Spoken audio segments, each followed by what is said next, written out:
Anja, terrific to be here with you in Munich. Firstly, at what point did you decide you wanted to be a sports lawyer over a traditional regular lawyer? Well, I didn't move away, so I always wanted to work as a sports lawyer. I'm, as probably every person working in the sports industry, I'm a sports enthusiast, so I always wanted to work in the sports industry. But I also, and that sounds probably weird, I also always wanted to be a lawyer. Even when I was a kid, I read John Grisham romans and stuff like that. So I tried to combine law with sports, and this is a little bit difficult in Germany. So there's no sports law studies.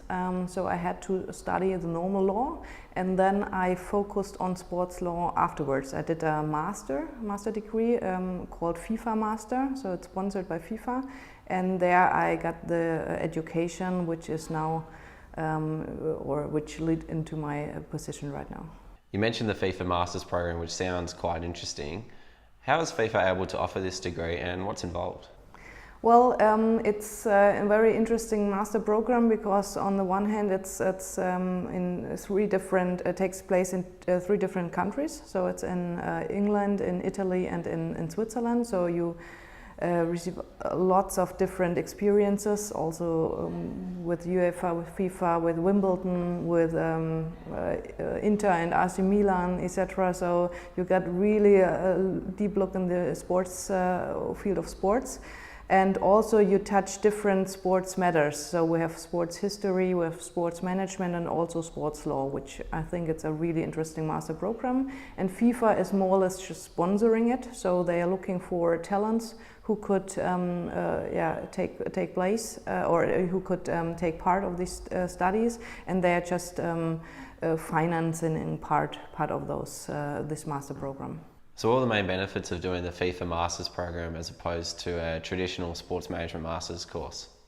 Well, I think the crucial point in regards to work in the sports industry is network.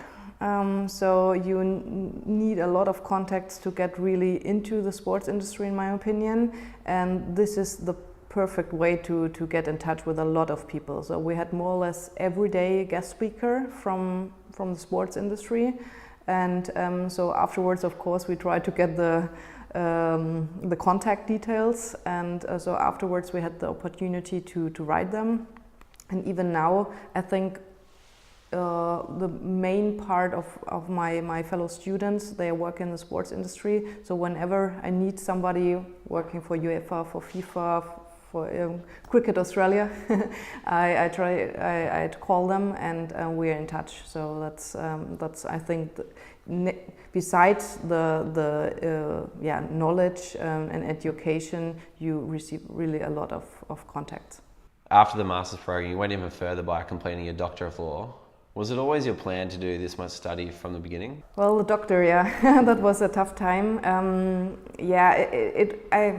I always wanted to do it, but I thought it's just too much. I mean, I did my first and second legal state exam, which is really tough here in Germany. Then I did the master program, and I thought that it's probably enough of education. But then I had such a great opportunity because I had the chance to write about anti-doping, and at that time I worked as a legal. As head of legal department at the National Anti-Doping Agency in Germany. So more or less I had all the insights, and I had a very nice professor who did this program with me, so I couldn't say no. And this was another really tough time because in the morning I stood up and I wrote on my PhD for 2 hours before I went to work. Then I worked the whole day, and in the evenings and the weekends I continued writing, and so it was tough, but now I'm actually pretty happy to finish the PhD. Just looking at your time at the German Anti-Doping Association, can you shed some light on what it was like during your years working there? What were some of the cases that you worked on? Oh yeah, it was incredible because when I started working for the National Anti-Doping Agency, it was a really small unit, and we had really few money, and so we couldn't really do something, and so we fought and we said we need to have more people working with us. We need more money to do testing, etc. We need more money to do education because that's crucial for all the athletes. And in order to have credibility for our German sports, we need a proper anti-doping agency. And so now, when I started, there were 7 people, and when I left, or nowadays I think it's 35 people, plus all the doping control officers, plus. So it's really a big progress, and I think that's so important for the whole sports. And yeah, it was very interesting. So we had interesting cases. Especially with cycling, lots of doping cases, and so we had to, more or less be in front of the court of arbitration and do all the legal cases, etc. And it was really interesting, but also pretty tough.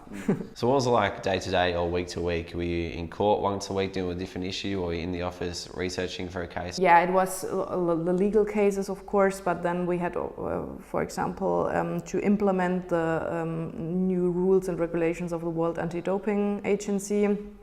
And then we were internationally involved, so I was at legal expert group for the European Council, and so we work closely together with other anti-doping agencies, and we try to build up a working anti-doping program, and I was more or less responsible for all the legal issues in that regard.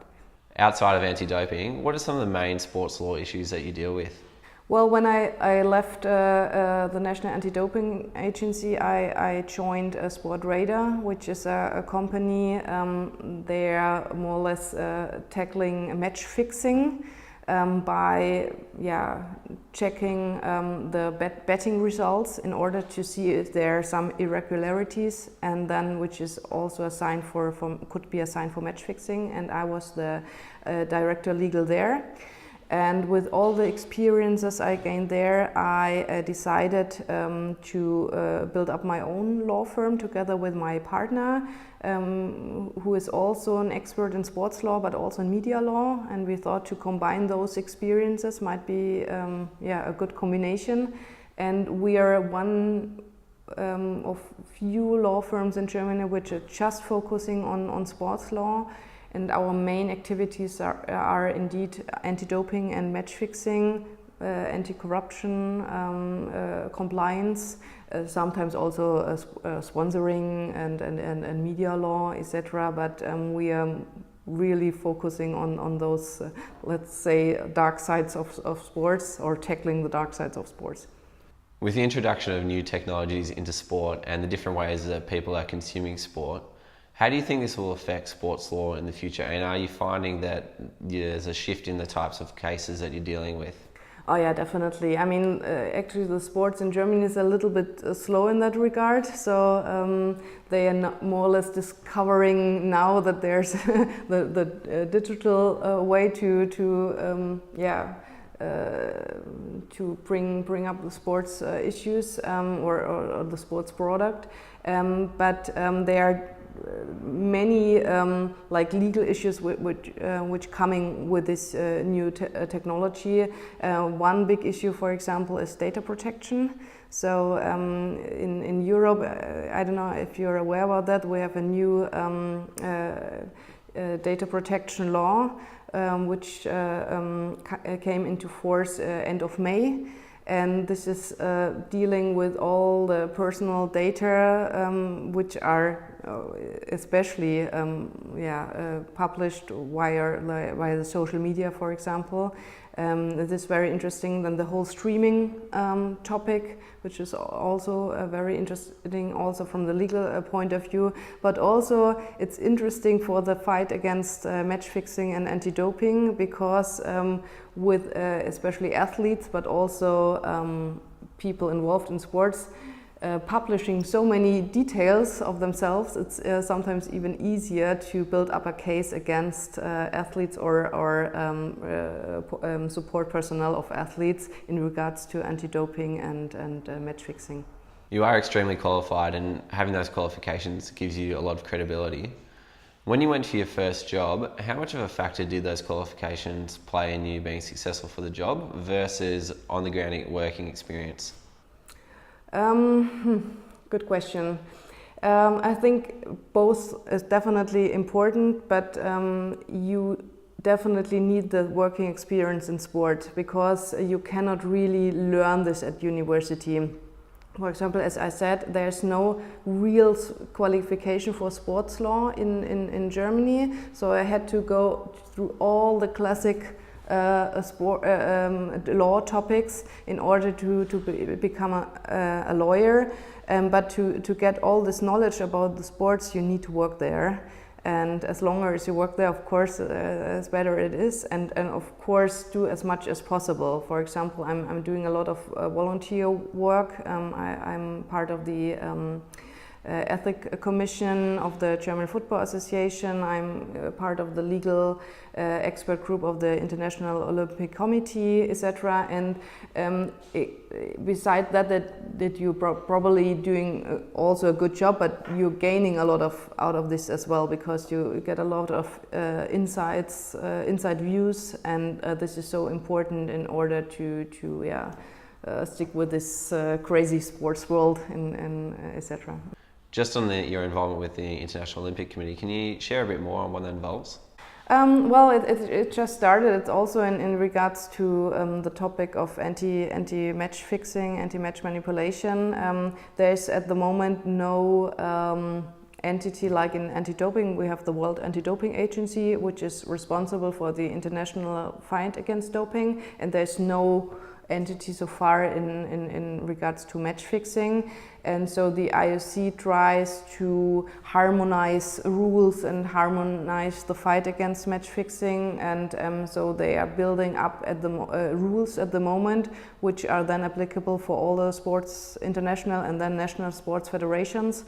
And we are this little expert group who tries to support the IOC in regards to building up those legal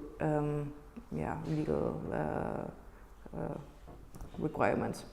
And finally, what's one piece of advice you could offer to a motivated final year student who's pursuing a career in sports law? Well, first of all, keep your sports enthusiasm, which is really crucial and sometimes not so easy, because the sports world is from outside very shining, and it's of course it's brilliant to be as a spectator in a stadium and watch a football or a cricket match, but sometimes to know the insides of sports are not that nice, and therefore sometimes I'm really struggling, especially because I'm so focused on anti-doping and match fixing.